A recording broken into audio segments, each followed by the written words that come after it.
Genesis chapter 38. At that time Judah went down from his brothers and visited a certain Adullamite, whose name was Hira. There Judah saw the daughter of a certain Canaanite man named Shua. He took her and went in to her.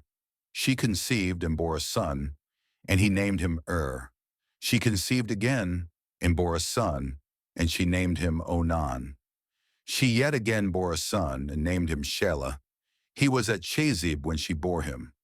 Judah took a wife for his firstborn, and her name was Tamar. Judah's firstborn, was wicked in the Lord's sight, so the Lord killed him. Judah said to Onan, "Go into your brother's wife and perform the duty of a husband's brother to her, and raise up offspring for your brother." Onan knew that the offspring wouldn't be his, and when he went into his brother's wife, he spilled his semen on the ground, lest he should give offspring to his brother. The thing which he did was evil in the Lord's sight, and he killed him also. Then Judah said to Tamar, his daughter-in-law, "Remain a widow in your father's house until Shelah my son is grown up." For he said, "Lest he also die like his brothers." Tamar went and lived in her father's house. After many days Shua's daughter, the wife of Judah, died. Judah was comforted and went up to his sheep shearers to Timnah, he and his friend Hira, the Adullamite. Tamar was told, "Behold, your father-in-law is going up to Timnah to shear his sheep." She took off the garments of her widowhood and covered herself with her veil, and wrapped herself, and sat in the gate of Enaim, which is on the way to Timnah.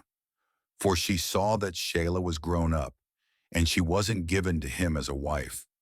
When Judah saw her, he thought that she was a prostitute, for she had covered her face. He turned to her by the way and said, "Please come, let me come in to you," for he didn't know that she was his daughter-in-law. She said, "What will you give me that you may come in to me?" He said, "I will send you a young goat from the flock." She said, "Will you give me a pledge until you send it?" He said, "What pledge will I give you?" She said, "Your signet and your cord, and your staff that is in your hand." He gave them to her, and came into her, and she conceived by him. She arose and went away, and put off her veil from her, and put on the garments of her widowhood. Judah sent the young goat by the hand of his friend, the Adullamite, to receive the pledge from the woman's hand, but he didn't find her. Then he asked the men of her place, saying, "Where is the prostitute that was at Enaim by the road?" They said, "There has been no prostitute here." He returned to Judah and said, "I haven't found her." And also the men of the place said, "There has been no prostitute here." Judah said, "Let her keep it, lest we be shamed. Behold, I sent this young goat, and you haven't found her." About 3 months later, Judah was told, "Tamar, your daughter-in-law, has played the prostitute.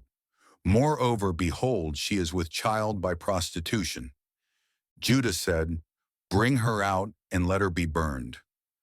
When she was brought out, she sent to her father-in-law, saying, "I am with child by the man who owns these."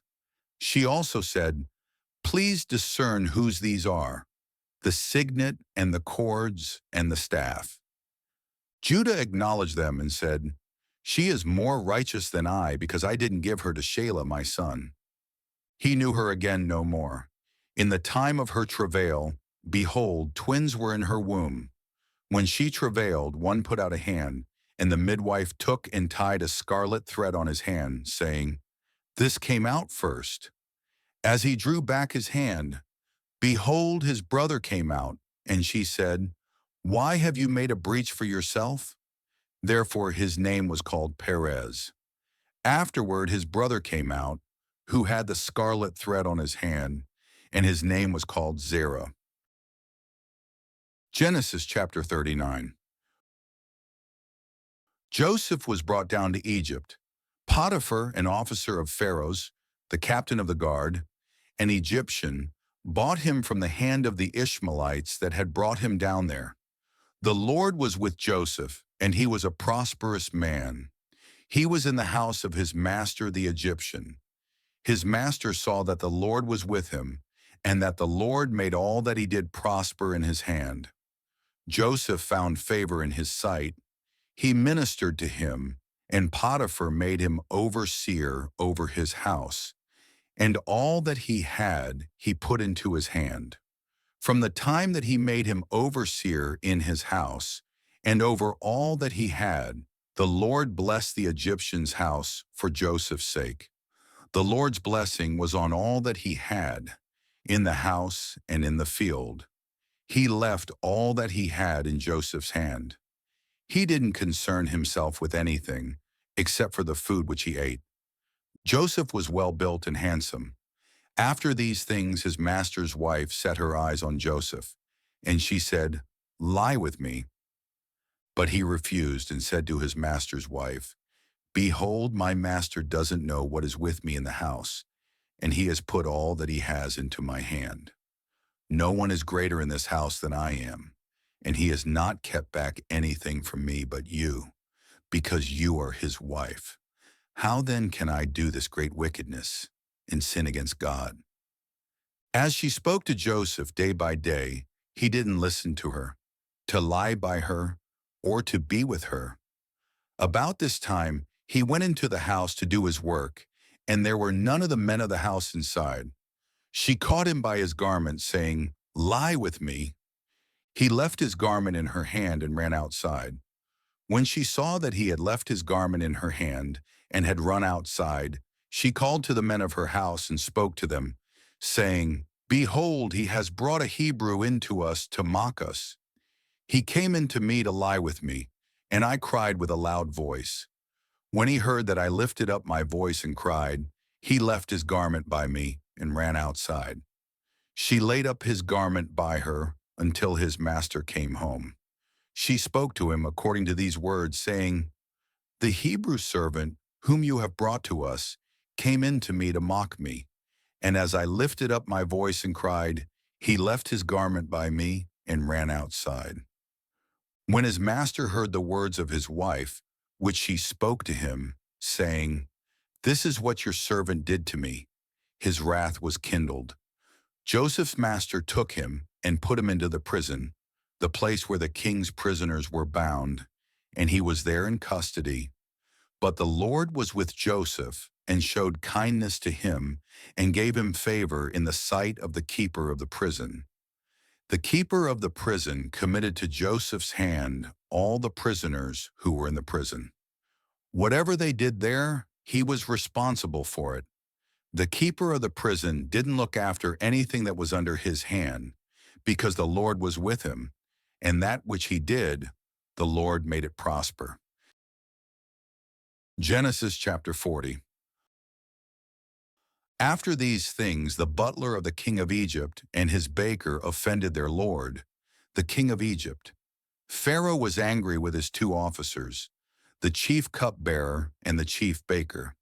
He put them in custody in the house of the captain of the guard, into the prison, the place where Joseph was bound. The captain of the guard assigned them to Joseph, and he took care of them. They stayed in prison many days. They both dreamed a dream, each man his dream, in one night, each man according to the interpretation of his dream, the cupbearer and the baker of the king of Egypt, who were bound in the prison. Joseph came in to them in the morning and saw them, and saw that they were sad. He asked Pharaoh's officers, who were with him in custody in his master's house, saying, "Why do you look so sad today?" They said to him, "We have dreamed a dream, and there is no one who can interpret it." Joseph said to them, "Don't interpretations belong to God? Please tell it to me." The chief cupbearer told his dream to Joseph and said to him, "In my dream, behold, a vine was in front of me, and in the vine were 3 branches. It was as though it budded, it blossomed, and its clusters produced ripe grapes. Pharaoh's cup was in my hand, and I took the grapes and pressed them into Pharaoh's cup, and I gave the cup into Pharaoh's hand." Joseph said to him, This is its interpretation. The 3 branches are 3 days. Within 3 more days, Pharaoh will lift up your head and restore you to your office. You will give Pharaoh's cup into his hand, the way you did when you were his cupbearer. But remember me when it is well with you. Please show kindness to me and make mention of me to Pharaoh, and bring me out of this house. For indeed I was stolen away out of the land of the Hebrews, and here also I have done nothing that they should put me into the dungeon. When the chief baker saw that the interpretation was good, he said to Joseph, I also was in my dream, and behold, 3 baskets of white bread were on my head.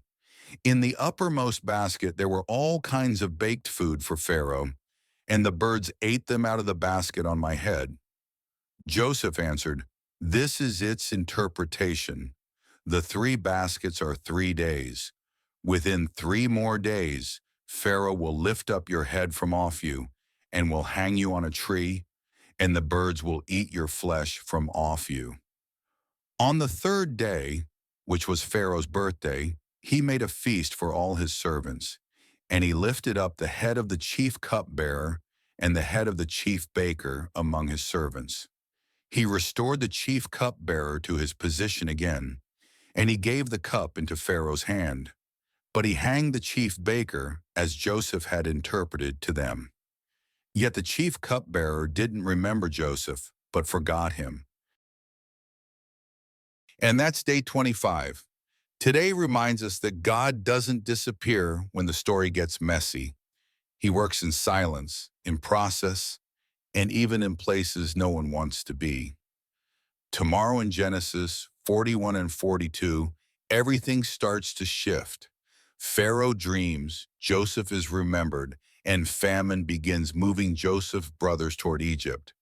If you're staying in this journey with me, comment, I'm staying in the Word. God bless you. See you tomorrow.